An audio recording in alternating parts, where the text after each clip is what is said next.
And now we need to also implement the second version of replace. And so let's consider this version of replace.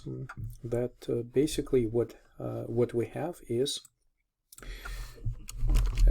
we have our string view.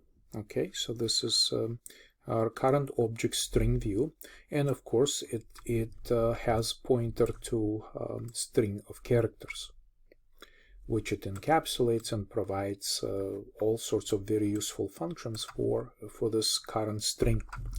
And we were giving an old substring, right? So we have a copy of old substring like this, which supposedly can be found somewhere in our current string, right? So there is this substring, right, that we may be able to find inside our string. And so this is the old substring. And we also are given the new substring. So the new substring can be longer, shorter. There could be all sorts of possibilities here, right? So this is the new substring like this. So I'll just mark it like zebra like this.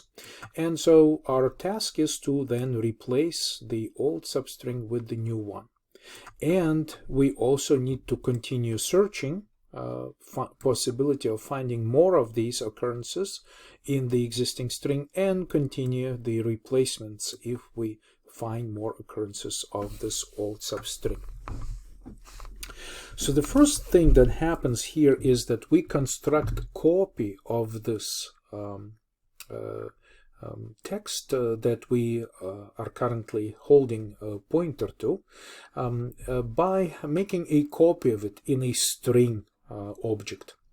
And the reason for doing something like this, basically we say string view, give us pointer, the data member function of string view gives us pointer to this string of zero terminated string.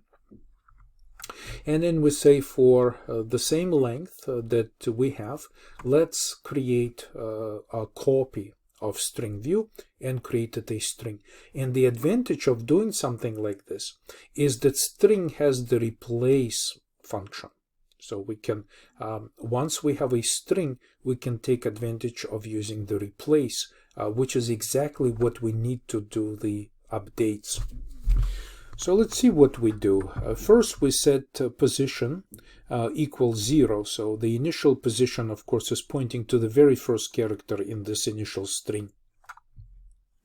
Then we use function find to locate the old substring. So this find is supposed to update this position, right? So the initial position is 0, but then we're updating it right here. This is assignment. It's not comparison. It's the actual assignment. And this position now supposedly is indicating beginning of the string that we just found. So if this find fails, it returns non-existing position. So once we complete this find, we compare the result, okay, inside these inner parentheses with end pose of the string. So if we never found anything, this will terminate the loop, this while loop. But if we do find the existing substring as a result of calling find, now we have the position, and then we call replace. And we tell replace that we want to start this replace with the new substring, starting at this position. Okay, so this is the position. First argument is the position. Then we know how many characters we want to replace. We need to specify how many characters to replace. This is the length of the old substring. So we specify how many characters, right? So this is the second parameter that replace wants from us. And finally, we also provide the new substring. So the new substring will replace the old one in place, because now this is all possible because we made a temporary copy of our string view. So eventually, as we move through this loop, and by the way, at the bottom of this loop, what we do is we adjust the position to the next character, and this is the new, like after the replacement is complete. So now this is being updated, right? So this is now brand new string or substring that we already placed inside the string. And now we move the position outside of the range of this to continue our search. So this is very important that we say position plus equals the length of the new substring. And so now we begin the next search from the new position, which is now right here. So this new position that we continue our search is now right here. So we continue our search. And as long as we find these fragments of the old substring, we continue replacing them by calling replace. And so once this is complete, now this string is all updated with the new copies of the desired new substring, and the old substrings are gone. So then we say, let's create a copy of Java-like string. So what we do is we go to, we just allocate brand new block of characters. Right, so we just say new character, and temp length, of course, is the length of the new string. Now remember, this update the new string could be any size. It could be smaller than the old fragment. It could be longer. It could be anything. So it's very important now to find out what is the length of this new modified string. And so we, like, all updates are complete. So now we construct, we just dynamically allocate block of characters by calling the new operator. Of course, we make string copy. So we copy everything from here to here, right? And we construct the new string and pass this pointer to the new string 2 times, and this constructor basically indicates that this string holds dynamically allocated memory, and then we just return it. So brand new string is returned to the caller. So now it's time to, if this holds properly, let's go ahead and test. Let's test this new functionality. These two new functions, replace characters and replace substrings. So let's move to our main and do a little bit of testing with these 2 versions of replace. So here's the plan. Let's convert hello, which is now all uppercase, to all lowercase. And then we'll replace a single occurrence of lowercase o with 3 characters o.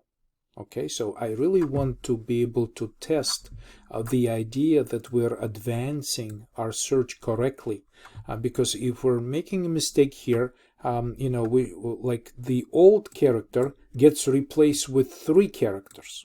That's pretty tough situation, that we have to make sure that these 3 characters have to be left alone, and we should be only replacing new occurrences of old substring and replacing it.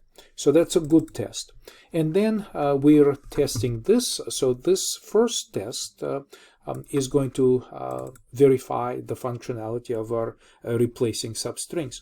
And the second test right here should be verifying replacing of individual characters. And here I will take lowercase o characters, now all of these characters, and replace them with zeros, which should still be readable, but let's see how this works. So I'm saving everything and building it. Okay, so this is my new test for 2 replaces, and let's run this. So here, so this is the outcome, right? So on this line, we're printing hello world, which was all converted to lowercase. But then we decided to change these O's, right? These 2 characters O, which appear to be here, with 3 characters O. And this works pretty neatly, right? So this is this is just this is the result of us calling this version of replace. This version of replace that is taking two substrings. And the second version of replace is just using this loop right here, right? And it's replacing every character O with 0. So that's the outcome of what these two replacements are doing to our string. So it seems to be working well. Now I highly recommend that you compile this program in your own sandbox environment and do a little bit more testing of all of these functions that are now built into our Java-like string, and see if you can experiment and see if everything works as expected, and you can send me your feedback. I would appreciate your input regarding the functionality of our substring design, and if everything continues to work as expected.